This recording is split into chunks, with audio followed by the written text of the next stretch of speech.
اللہ کے سوا کسی اور کی اطاعت جس سے اللہ کی معصیت لازم آتی ہو، شرک۔ لا طاعت لمخلوق فی معصیت الخالق، مخلوق میں سے کسی کی اطاعت نہیں ہوگی یہ اس معاملے میں جس میں خالق کی معصیت لازم آ رہی ہے۔ ہاں، خالق کے احکام کے اندر والدین کا حکم بھی مانو، اطاعت کرو، اساتذہ کا حکم مانو، کسی اور کو اپنا لیڈر مانا ہے اس کا حکم مانو، لیکن ناٹ بیونڈ وہ جو سرکل ہے کتاب و سنت کا، اس سے باہر نہیں۔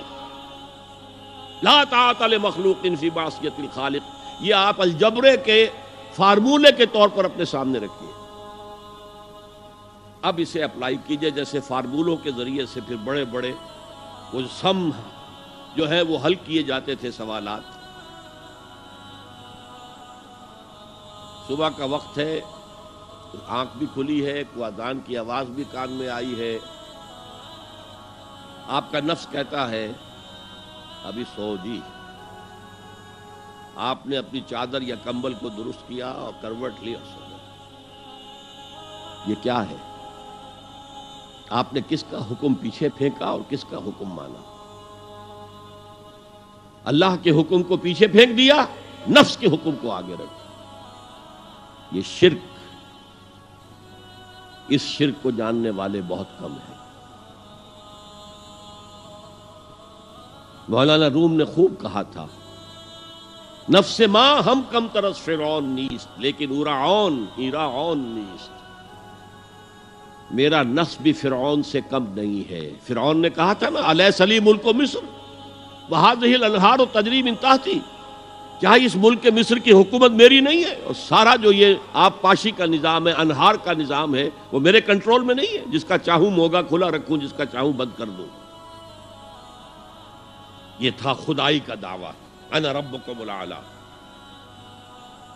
تو مولانا روم کہتے ہیں میرا نفس بھی اس سے کمتر نہیں ہے۔ وہ کہتا یہ جسم میرا ہے، اس پر میرا حکم چلے گا، میں نہیں جانتا کون اللہ کون رسول، کیا حرام کیا حلال۔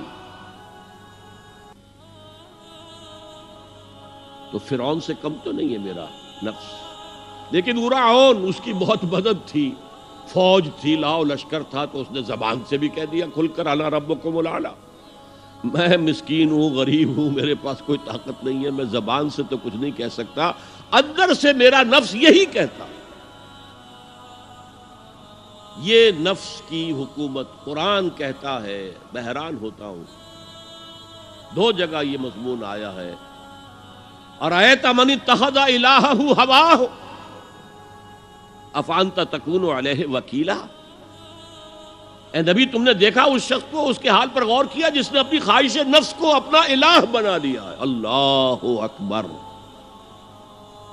الہ لا الہ الا اللہ، کلمہ توحید کا مرکزی لفظ یہاں آ رہا ہے، من اتخذ الہہ ہواہ، جس نے اپنی خواہش نفس کو اپنا معبود بنا لیا، الہ بنا لیا۔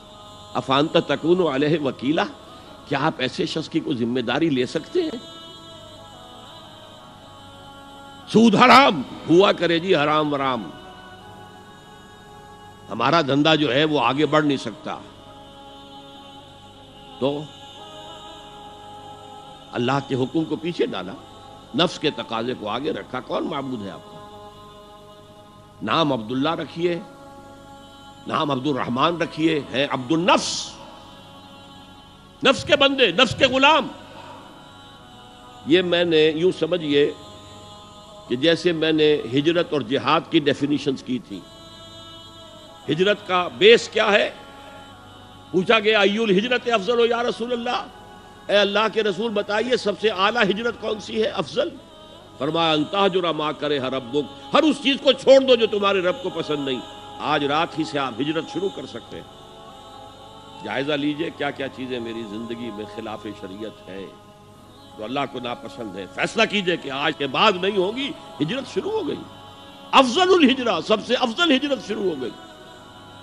لیکن ٹاپ پر لے جائیے تو یہ ہجرت جب اللہ کے دین کو قائم کرنے کی جدوجہد اس مرحلے پر آ جائے کہ اب باطل کے ساتھ ٹکراؤ ہے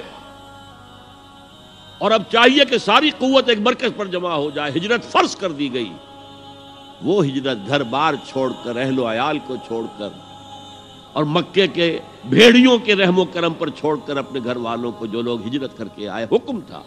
ہجرت مدینہ فرض تھی، ہجرت حبشہ فرض نہیں تھی، صرف اجازت تھی کہ جن سے سختیاں نہیں جھیلی جا رہی مزید وہ چلے جائیں۔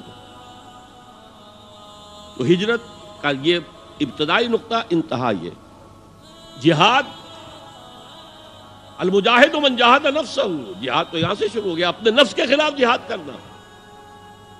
صبح نفس نے کہا ابھی سو جاؤ، آپ نے نفس کی بات کو رد کیا، اپنا کمبل اٹھا کے پھینکا، اٹھے، وضو کیا، نماز کے لیے آپ مسجد چل دیے، آپ نے جہاد کیا نفس کے خلاف۔ یہ افضل الجہاد ہے، اور سب سے چوٹی اوپر یہ ہے کہ جب وہ حق و باطل کی جنگ ہو تو جان ہتھیلی پر رکھ کر میدان میں حاضر ہو جاؤ۔ هي الحلقات تحفظني بآيات من القرآن، هي الحلقات تملأني بحب المصطفى العدنان.